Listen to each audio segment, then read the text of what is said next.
ایک صحابی آئے، یا رسول اللہ میرا پڑوسی ہے، اس کی کھجور ایسے ٹیڑھی ہو کر میرے گھر میں چند اس کی شاخیں ہیں، ان پہ پھل لگتا ہے، وہ جو ٹوٹ کے گرتا ہے میرے بچے اٹھا لیتے ہیں، ہم غریب ہیں، وہ بھاگا بھاگا آتا ان کے منہ سے کھجور نکال لیتا ہے، اس کو کہیں کہ بچوں پر اتنی زیادتی نہ کرے۔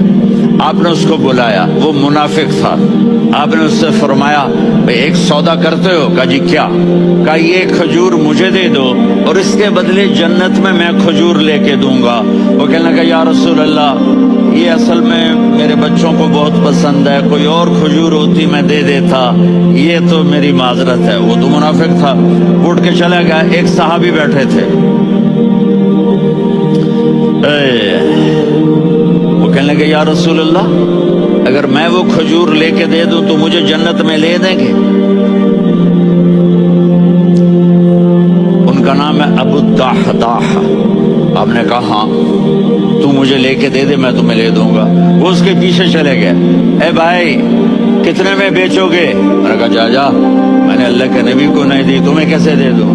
کہا اچھا بھائی منہ سے بول، منہ سے بول، کتنے لینے ہیں؟ تو اس نے جان چھڑانے کے لیے کہا کہ اپنا سارا باغ مجھے دے دے، کھجور لے لے۔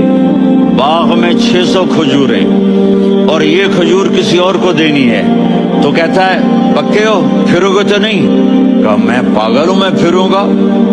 مجھے 600 کھجوروں کا باغ مل رہا ہے۔ انہوں نے کہا ڈن، کھجور میری، باغ تیرا۔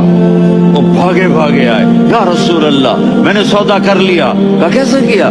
کہا سارا باغ دے کے کھجور لے لی۔ آپ نے کہا پھر میرا سودا بھی بدل گیا۔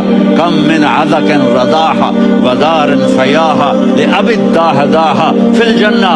میرے ساتھی میں اپنی آنکھوں سے دیکھ رہا ہوں کہ اللہ نے تیرے لیے جنت میں ایک گھر نہیں محل بنا دیے، سینکڑوں، اور ایک باغ نہیں ہزاروں باغ تیرے لیے تیار کر دیے۔ یہ ہے ایمان کی نشانی، یہ ہے محبت کی نشانی۔